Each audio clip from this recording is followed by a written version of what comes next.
decir muchas gracias a los organizadores por la oportunidad de hacer esta presentación hoy día. Hoy día voy a hablar sobre la resistencia a los antibióticos, un desafío para la salud pública. El esquema de la presentación, primeramente voy a hacer una introducción y voy a seguir con los mecanismos de resistencia a los antibióticos. Voy a hablar sobre las pruebas de susceptibilidades antimicrobianas y finalmente la conclusión. Desde el descubrimiento inicial de los antibióticos, la medicina ha cambiado drásticamente.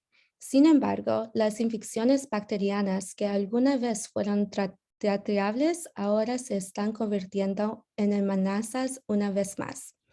Alejandro Fleming en 1945 dijo, las personas desconsiderables que juegan con el tratamiento con penicilina es moralmente responsable de la muerte de hombre que sucumbe a la infección con el organismo resistente a la penicilina. Las estadísticas dicen que se estima que cada año ocurren 2.8 millones de infecciones resistentes a los antibióticos en los Estados Unidos. Para 2050 se estima que una persona moriría cada 3 segundos debido a la resistencia. En este mapa estoy enseñando las muertes atribuibles a la resistencia a los antimicrobios cada año. Y puede ver que la mayoría de las muertes estarán en África y Asia. El aumento de la resistencia a los antibióticos se debe a la sobreexposición de los antibióticos a las bacterias posteriormente y al aumento de la distribución de sus mecanismos de resistencia. Incluso cuando el antimicrobiano se usa adecuadamente, crea una presión selectiva para los organismos resistentes. Esto ocurre cuando los médicos están recetando un antimicrobiano de amplio espectro, cuando un antimicrobiano específico podría ser mejor. Los patógenos se adaptan a su ambiente y cambian las formas que aseguran su supervivencia. Tenemos las presiones sociales y ahí, como yo le dije antes, uso inapropiado de antibióticos, diagnóstico inadecuados, y el CDC estiman que se recetan 47 millones de antibióticos a pacientes que no los necesitan. También están los animales, tratamientos con antibióticos para infecciones en mascotas y animales para comer, y también el ambiente, antibióticos y fungicidas como pesticidas, residuos de humanos y de fármacos. Tenemos las amenazas de resistencia a los antibióticos. Las estadísticas dicen el costo estimado para tratar las infecciones causadas por patógenos multiresistentes es de 4.6 mil millones de dólares cada año. Ahora el CDC estima que hay algunas amenazas urgentes. Por ejemplo, tenemos a Candida auris, Clostridium difficile, Enterbacteriaceae resistente al carbapenémicos, Neisseria gonorrhea resistente a los medicamentos y también Acinetobacter que es resistente a los carbapenémicos. Los esfuerzos dedicados a la prevención y control de infecciones han ayudado a reducir la cantidad de infecciones y muertes. Y aquí estoy enseñando todos los diferentes patogénicos y los números de casos y si están subiendo o bajando en números de casos sobre los años. Ahora voy a comenzar a hablar de los mecanismos de resistencia a los antibióticos. Hay diferentes modos de acciones de los antibióticos. Por ejemplo, tenemos los antimetabólicos. También tenemos la síntesis de las paredes celulares. Tenemos la síntesis de ADN, síntesis de ARN, síntesis de proteína, el 50 es ribosoma, y también el sistema de proteínas, pero el de 30 es ribosoma. Y también tenemos la estructura de la membrana citoplasmática. Y los mecanismos de resistencia en bacterias, hay diferentes métodos. Por ejemplo, a la síntesis de la pared celular tenemos la alteración del objetivo o tenemos la degradación enzimática de la droga y también tenemos la entrada reducida. Otros diferentes métodos, por ejemplo, la síntesis de proteína, podemos cambiar o alteración de los objetivos, pero también el refugio. Y para cada método que podemos atacar las bacterias, también hay diferentes cosas que las bacterias están haciendo para que puedan continuar las infecciones. La propagación de los antimicrobianos. Los rasgos resistentes se pueden heredar de generación en generación y también pueden pasar directamente de patógeno a patógeno por elementos genéticos móviles, por ejemplo, por los plasmidos o transpones y fagos. Y aquí solo está un dibujo demostrando todo eso. Y aquí tenemos los agentes de los beta-lactamínicos activos contra las bacterias de gram negativo. Y aquí tenemos las diferentes clases y las combinaciones que usamos usualmente. Y hay un rápido desarrollo de resistencia a los antimicrobianos beta-lactamicos. Por ejemplo, aquí estamos viendo por ejemplo, de 1980 al 2020, hemos visto los números de beta-lactamases han crecido. Y esto solamente va a continuar. Y aquí estoy enseñando los beta-lactamases. Hay diferentes tipos que podemos poner en diferentes grupos. Y voy a hablar un poquito sobre eso. Lo primero, uno de los más comunes es DEM, y esto podemos encontrar en los Enterbacteriaceae, Pseudomonas aeruginosa, Haemophilus influenzae y Neisseria gonorrhea. Y usualmente es transmitido por plasmido y transposón de amplia difusión y confieren resistencia a las penicilinas y cefalosporinas de primera y segunda generación.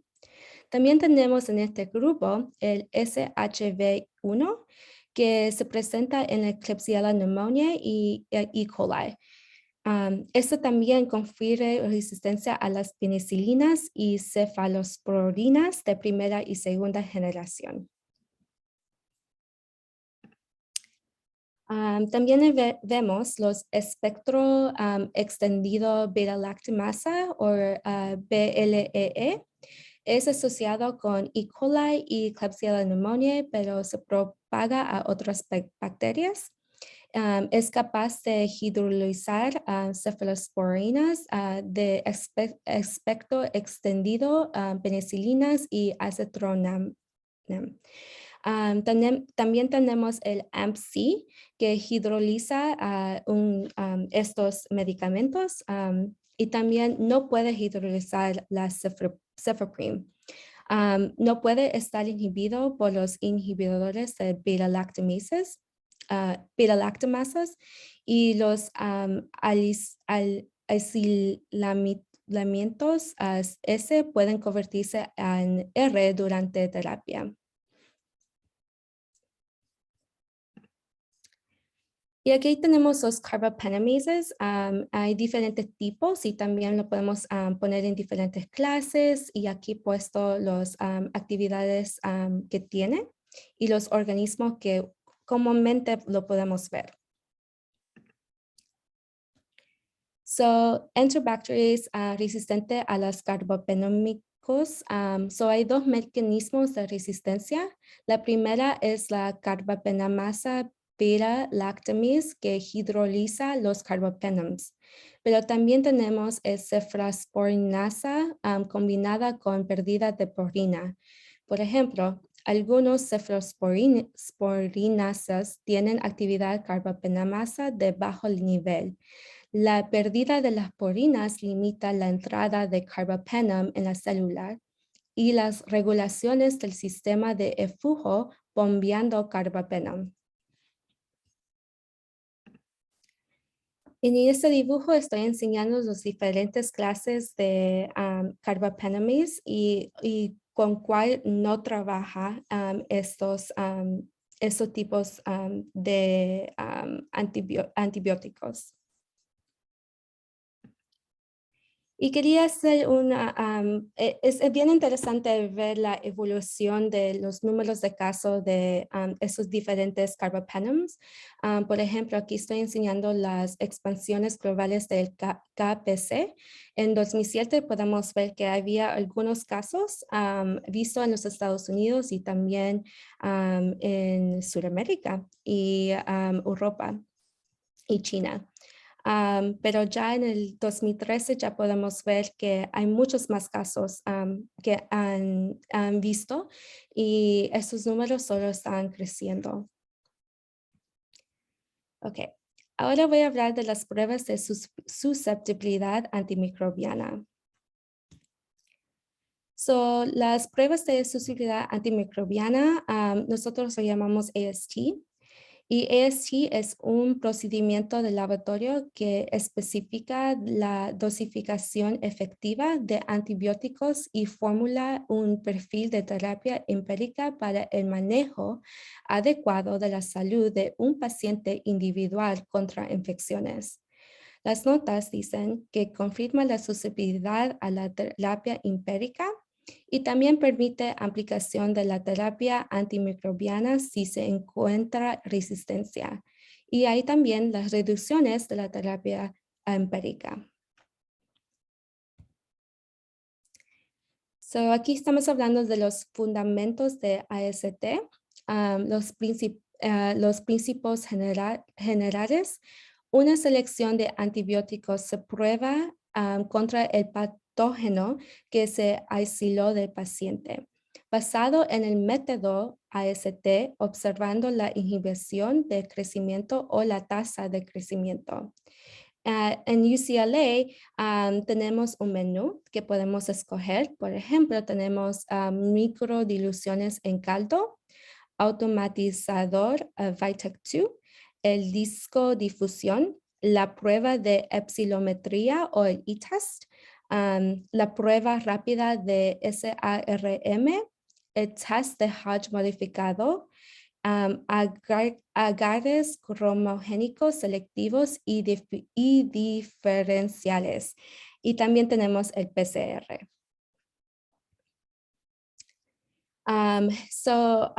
Las interpretaciones de los resultados de AST. La concentración inhibitoria mínima, o el MIC, es la concentración más baja de un antimicrobiano que inhibirá el crecimiento visible de un microorganismo. Los puntos de corte clínico se basan en datos microbiológicos, datos PK/PD y datos clínicos. Tenemos 4 resultados. El primero es sensible o S, resulta en una eficacia clínica probable. También tenemos resistente o R. La eficacia clínica del agente no se ha sido mostrado. También tenemos el intermediate o I. La tasa de respuesta puede ser menor para los aislamientos susceptibles. Tenemos el non-susceptible o NS, solo cuando un S, el punto de ruptura se define debido a la ausencia de cepas R.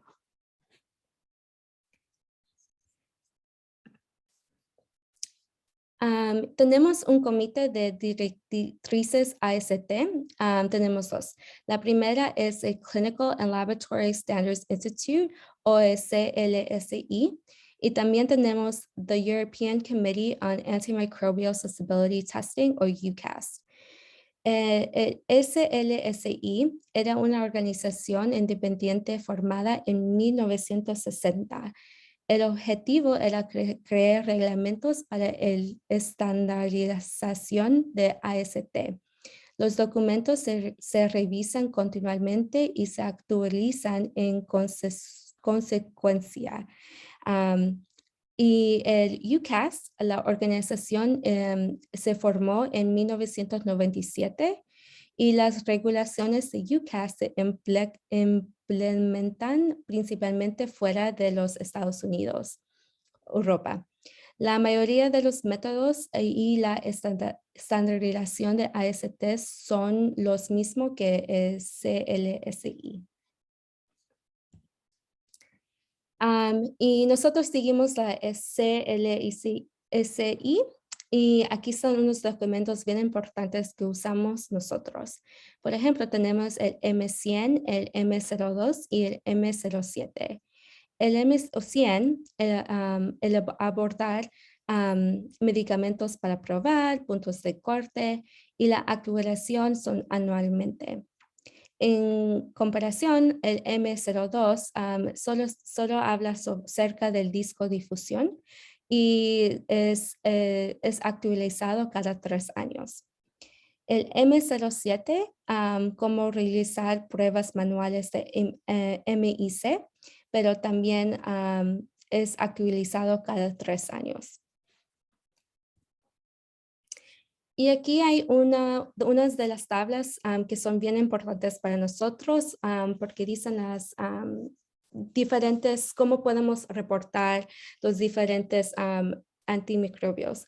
Por ejemplo, aquí tenemos el grupo A, que incluye agentes antimicrobianos para probar y reportar rutinariamente. También tenemos el grupo B, que tiene los agentes que justifican pruebas de rutina, pero no se reporta tanto como son selectivos. Tenemos el grupo C, que son agentes alternativos apropiados para este patógeno que pueden reportarse bajo ciertas circunstancias, si el paciente tiene alergias o hay una resistencia endémica. También tenemos el grupo U, que son agentes utilizados principalmente para tratar infecciones de trato urinario.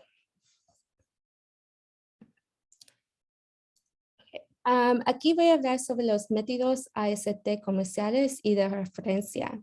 Los laboratorios clínicos pueden utilizar métodos referencia CLSI y los dispositivos AST de diagnóstico aprobados por la FDA. Aquí tenemos métodos referencia CLSI, el disco difusión o el Kirby Bauer, el microdilución en caldo y también tenemos el agar microdilución. En comparación, tenemos los métodos AST comerciales, la prueba de epsilometría o e-test, el microdilución comercial en caldo y el VITEK 2. Para comenzar tenemos que preparar un inóculo. Entonces podemos hacer dos métodos. La primera es el método de suspensión de fase exponencial. Seleccione colonias de la placa de agar que no tienen más de 72 horas y se crece por 2 y 6 horas. En comparación, en comparación, tenemos el método de suspensión directa de colonias. Deberíamos de seleccionar colonias de la placa de 18 a 24 horas y suspender en caldo o solución salina. Y tenemos también seleccionar al menos 3 colonias en una placa pura. Y tenemos que estandarizar la turbidez de la suspensión a un estándar de 0.5 McFarland. La sobreinoculación dará falsa resistencia y la suspensión de baja inoculación dará falsas sensibilidades. Los métodos manuales de ACT requieren que la incubación dure entre 16 a 18 horas.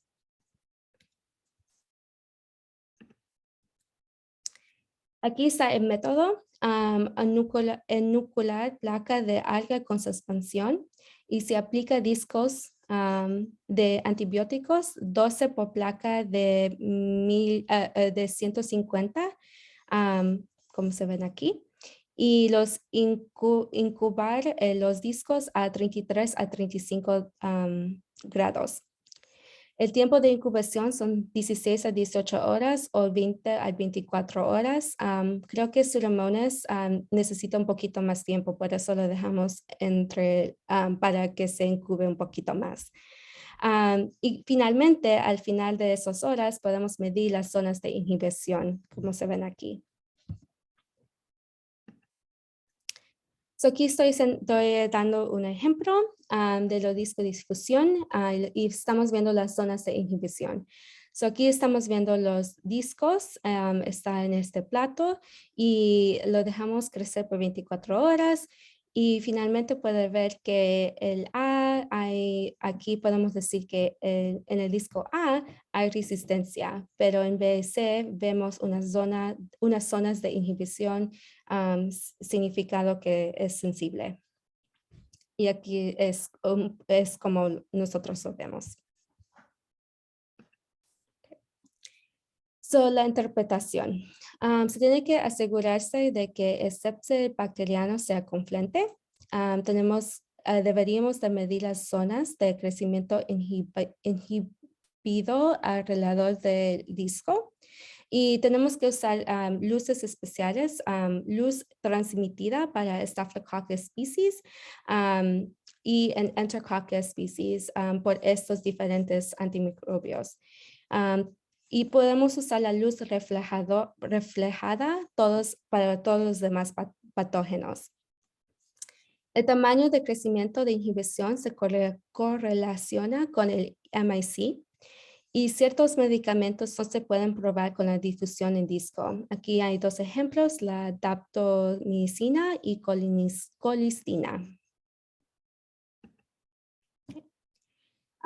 Y en el M02, apéndice B, hay una tabla que también explica todos los diferentes grupos de organismo y también los diferentes incubaciones y los tiempos que lo tiene que usar y los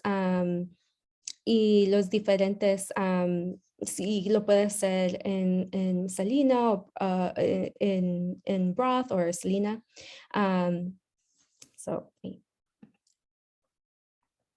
La segunda técnica que vamos a hablar hoy es microdilución en caldo. En este método hacemos una dilución seriada al doble de antibióticos, inoculación de las bandejas con la suspensión y rayar un placa de agar con suspensión. Y después leemos la concentración MIC. En la interpretación,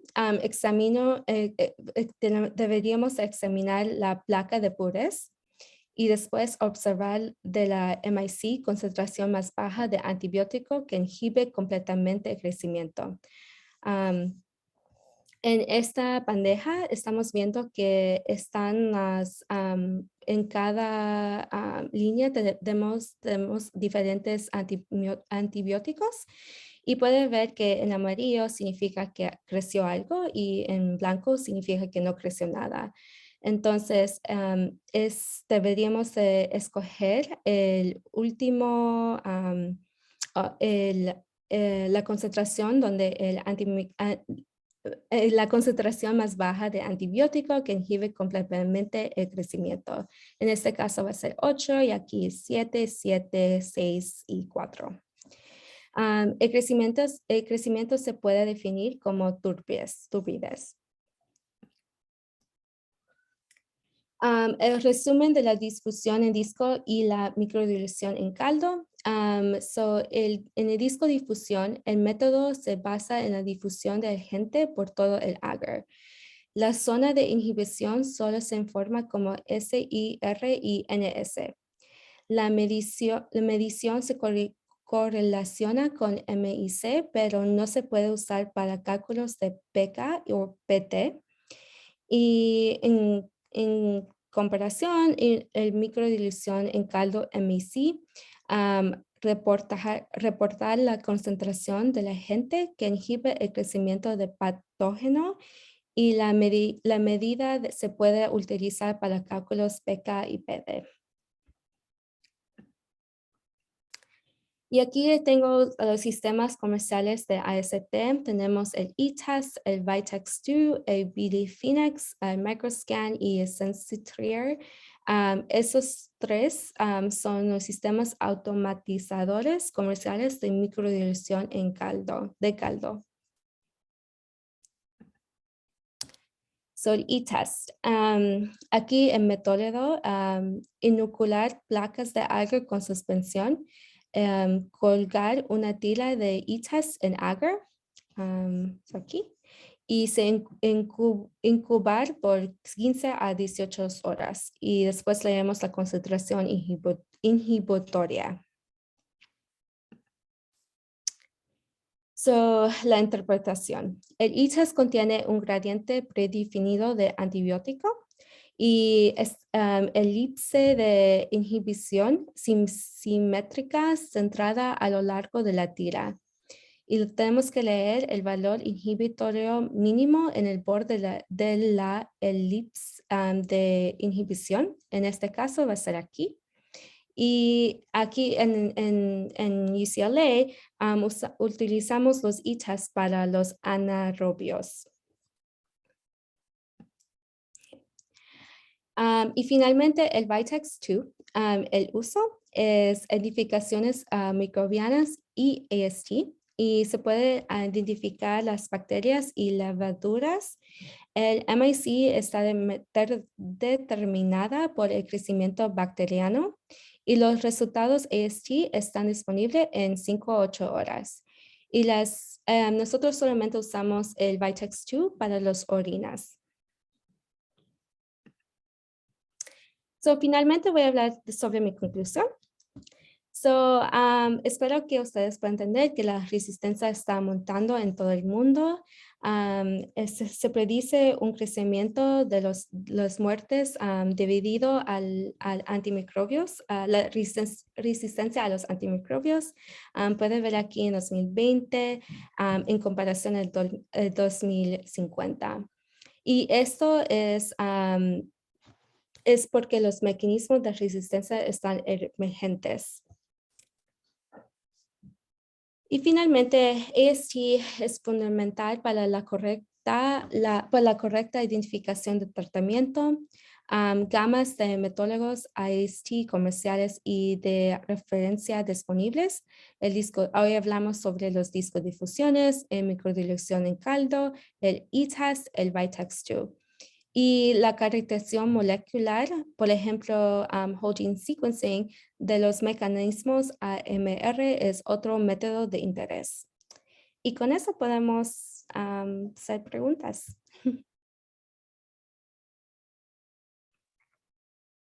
Muchas gracias, doctora Ceron, para esa gran presentación. Vamos a compartir la grabación y el PowerPoint para su referencia, pero por favor, los participantes que están escuchando ahora, comparta sus preguntas o casos para discutir con nuestros expertos.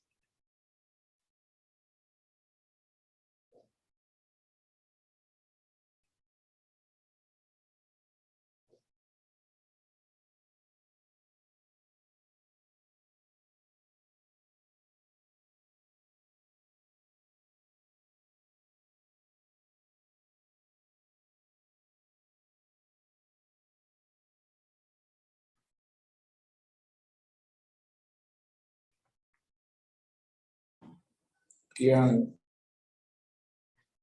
Hola. Creo Hola, que podría las preguntas las hay mejor y seguir con la exposición. sí, por favor.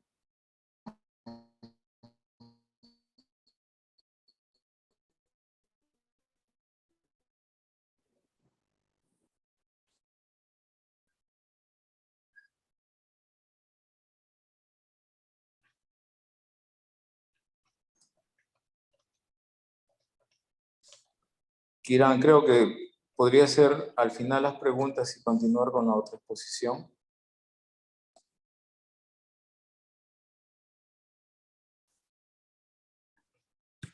Lo siento, Martín. Pienso que hay un problema con su conexión. Decía que podríamos continuar. Y Eso al es final las el preguntas. final. Sí, eso es el final. No tenemos más para presentar. Entonces, si hay preguntas o casos de pacientes de Iquitos, puede compartir o preguntar a nuestros expertos.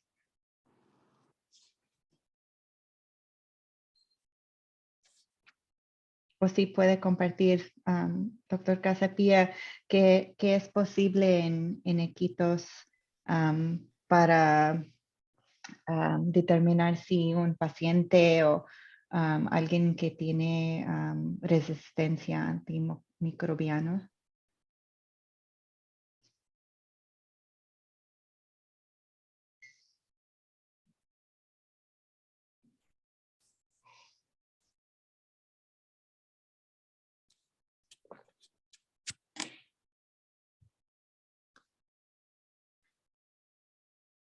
Nosotros tenemos equipos automatizados, un equipo automatizado para hacer la identificación de resistencia.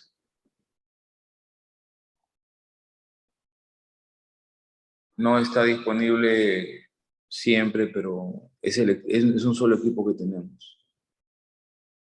¿Puedo preguntar qué instrumento? De curiosidad. Sí, lo han cambiado Microscan. Ok. Y cuando no está disponible, usan diferentes métodos, me imagino. No, sí, eso es lo único que disponemos.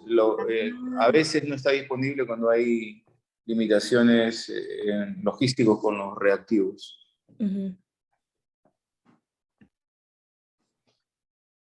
Pero sí tenemos opción. Y también, y cuando, no sé si ustedes hacen como para los hongos, ¿lo tienen que mandar a otro lugar o...?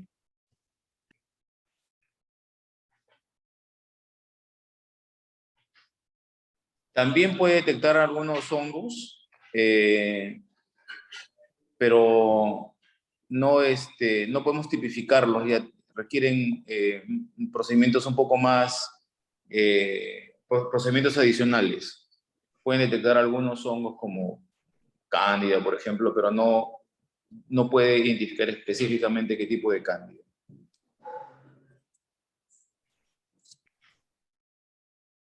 So I'm curious about over there, what are your challenges in terms of,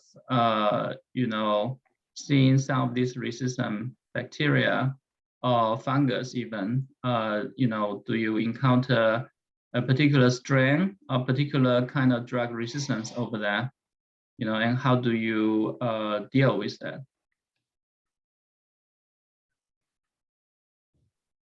I bet you have a lot of CIE over there.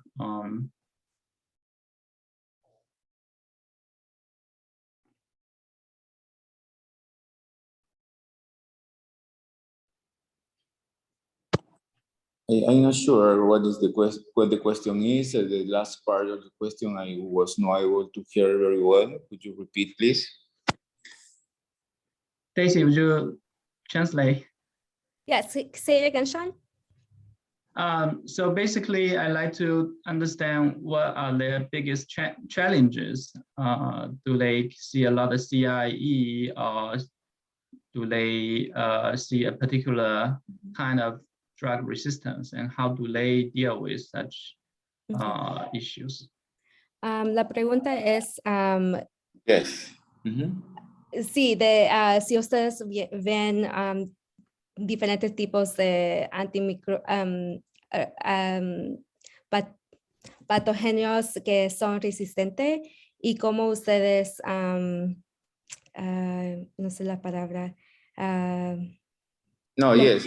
The equipment is connected in real time with the cutoff of the CLSI. Then we have to identify, for example,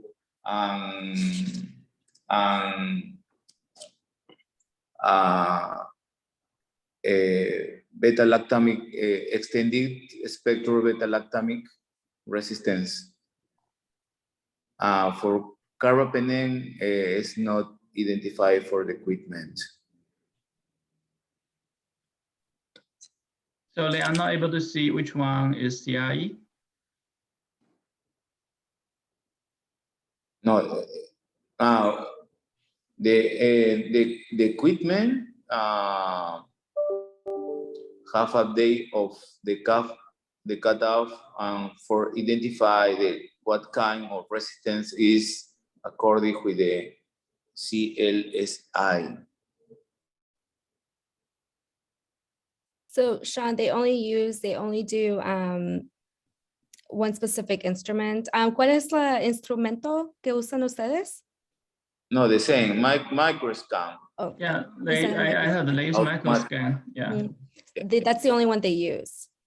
Right, Yes, microscans should be other way to identify, for example, for Pseudomonas resistance, and we have no option for identify what is the specific genetic resistance, but we have some information because it was performed some surveillance about the resistance in E. coli and Klebsiella as well. We have little information about that, but we have. I see. So basically, you just rely on microscan for the sensing results, right? And yes, you don't do additional characterization on these bacteria. Yes, additional characterization, it was performed in another lab who was working with us just for a short surveillance that we perform in the hospital. So what is your resistance rate over there? Carbapenem resistance rate, say for Klebsiella or E. coli? For carbapenem, we have no information currently. Oh, because the microscan does not do it? For no, for carbapenem. Oh, wow. Okay, so you basically don't have any data on which one is resistant to carbapenem. Yes, we have no information about the carbapenem resistance. Oh, wow. So then how would you but you do use carbapenem to treat, right? Yes. So yes. then you only know that it's CIE after treatment failure. Sounds like. Yeah. Well, in the practice way, when we have a patient we have not responsive for a treatment with carbapenem, we have to use a scheme for bacterial resistance for carbapenem and empiric treatment. So So then what's your empirical treatment over there? What's the kind of standard treatment without knowing the sensitive result? Yes. For example, for Pseudomonas, colistin plus carbapenem. Right, for Pseudomonas, it's more resistant. But what if you are treating E. coli or Collab pneumo? Do you also use colistin plus carbapenem? No, in colistin, we have information. All of them are sensible to carbapenem in our hospital. Did you say all of them are resistant to carbapenem? All are sensible to carbapenem. Sensitive. Okay. Got you. So you do have some epidemiological data, or kind of a baseline prevalence data to guide the treatment, right? Almost. So the other thing I think I don't know if Stacey mentioned is the antibiogram that we generate annually based on our patient population, and it's a very important guidance. Basically, it's telling you that, hey, in your patient population, how many percentage of, say, Collab pneumo or E. coli or Pseudomonas are sensitive to, drug A versus drug B. So you can, it's almost like a statistical data to help you make a decision without even having to have that, sensitive data. I mean, especially based on what you just described, you don't even have the carbapenem sensitive results. And it looks like you're relying on the background prevalence data similar to our antibiogram to make a decision, right? Because it seems like CRE rate is pretty low over there. Is that the case? Yes. I see. Okay.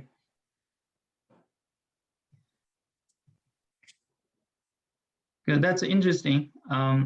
I guess it's very different situation in different area, because I heard another talk from another group in I forgot which area, but they report that they have more than 50% CRE rate in that hospital. So it's a very striking. So I think yeah, the fact that you have very low CRE rate is quite a fortunate situation. Okay.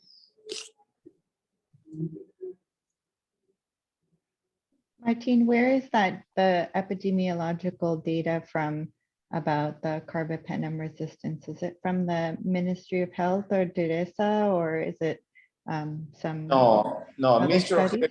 Health didn't perform surveillance for carbapenem resistance. We have information with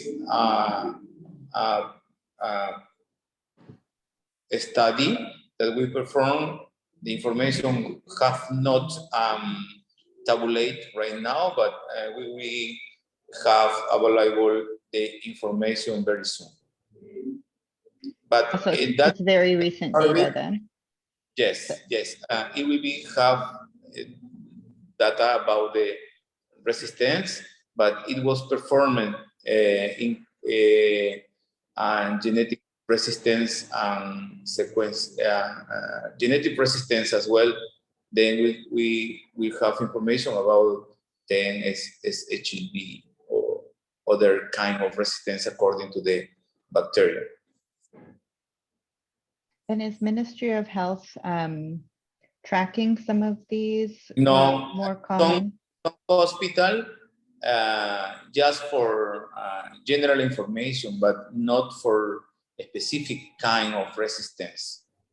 Ministry of Health have no specific program, but some large studies multi-center studies are collecting information about that currently. Yeah, I would say that's definitely a huge area to to catch up with, because to having that accurate and real-time surveillance data to know that what's what's the prevalence of the resistance, what are the resistant mechanisms, can be very critical in guiding the treatment. As well as helping come up with good policy for antibiotic use. For us, I think we probably overdo it here because we have, the federal level of data from CDC, we have state level from the California, we have county level of data from LA County, and then we we do our own research and statistical analysis. So we have just, a lot of data here to help us. I think that's definitely something that will make a huge difference in ultimately the patient outcome. It's something that definitely I think will be helpful for your hospital to be able to maybe come out with some kind of a plan to start doing. I mean, definitely you need a resource, but the reward is huge for that, because if you don't even know, what are the resistant mechanisms in your patient population, there's no way to know how to treat, and there's no way to know how to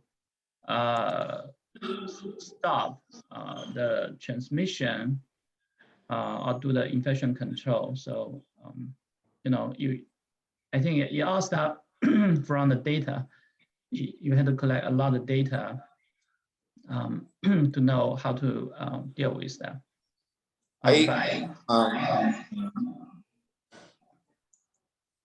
Yes.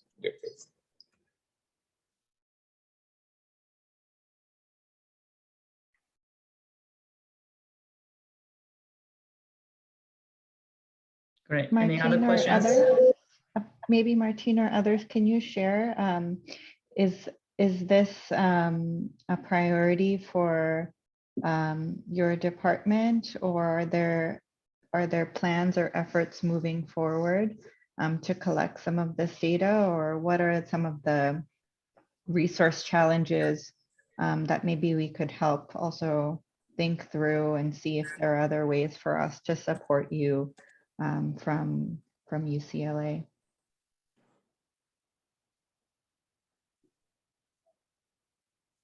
Yeah. I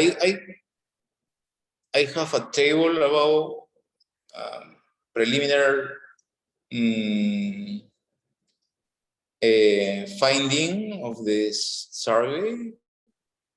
But I will try to share with you our table. Mm-hmm. Let me try, please. A few moments.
So,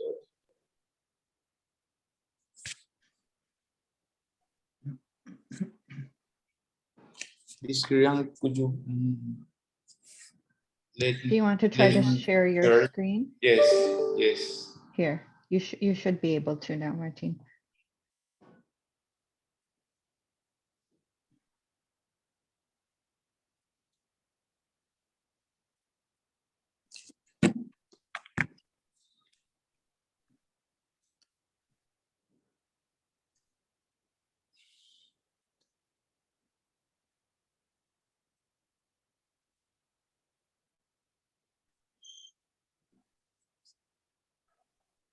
Or Martin, you can also send it to me on WhatsApp if you're not able to share. Yeah, yes, please.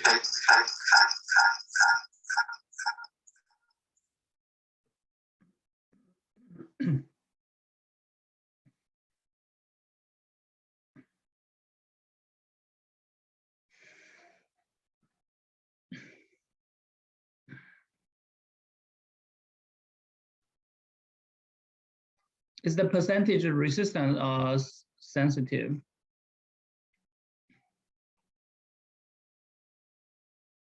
Resistance. Resistance, okay.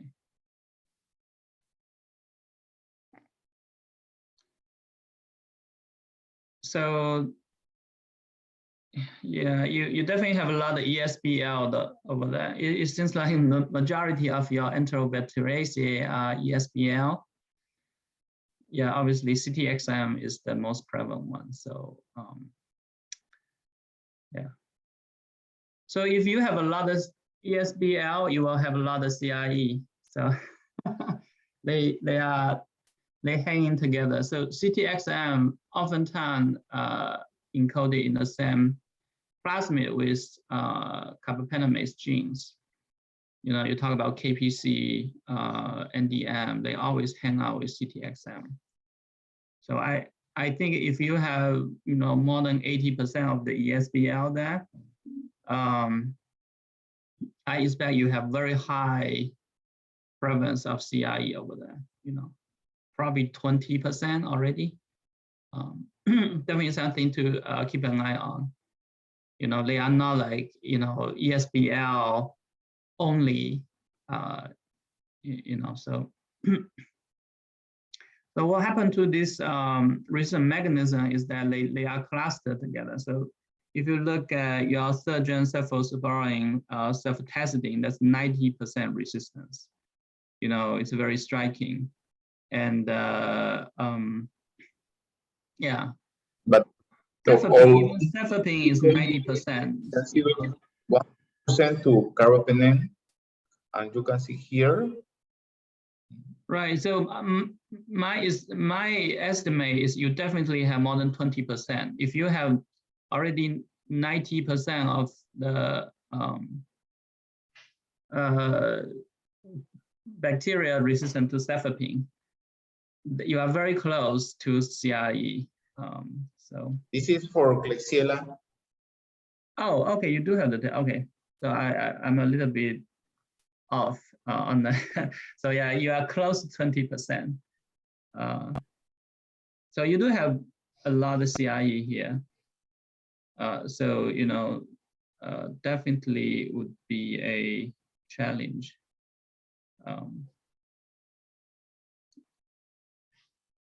And this is the molecular results of the.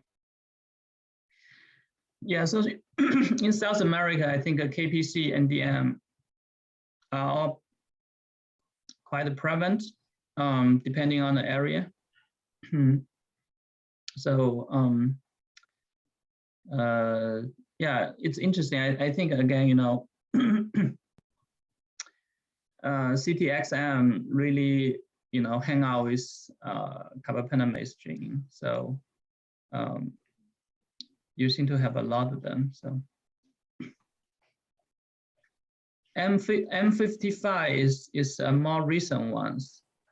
And you already have quite a lot of the CTSM55, you know, so it's just it's a reflection of the dynamics there. So your hospital is not spared from kind of the rest of the world.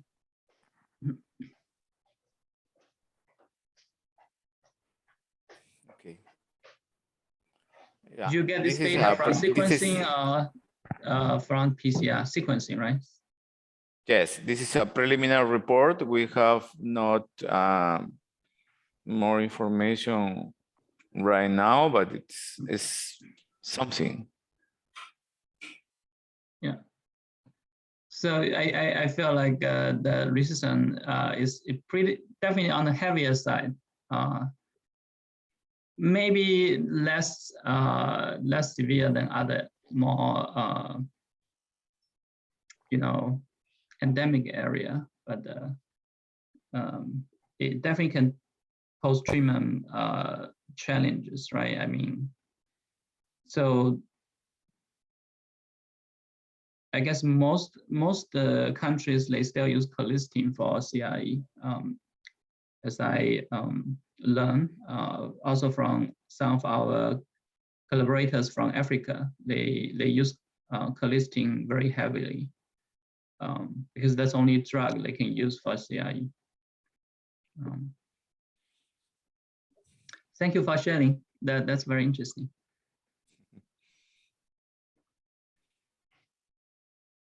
Okay, nice. If we ¿Alguien más have tiene not preguntas? another question, I know. Perhaps someone have another questions.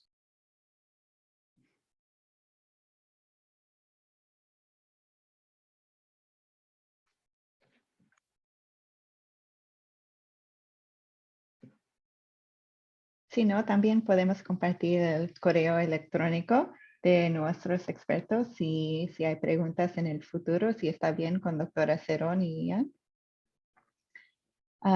Y al último quiero compartir que el próximo mes también tenemos otro seminario de web. El tema es paciente pediátrico con insuficiencia cardíaca con doctor Lejos, que es un peruano que trabaja mucho en Arequipa y él va a compartir unos temas en cuidado de UC para niños cardíacos. Okay. Gracias por todo. Thank you. We appreciate your information and your experiences which you share with us. Thank you, Stacey, Ceron and Shaun, for your contribution to our department. Dr. Juan Carlos Eli, who is the head of the department, is very happy to receive your support and your collaboration, and we expect to continue with this kind of lecture, presentation. That's it. Great, yeah, our pleasure. Thank you for inviting us and sharing with us your data and your experience. Okay. Bye. Bye. Thank you so much. Gracias a todos. Bye bye. Tengan un buen Adiós. día. Thank you.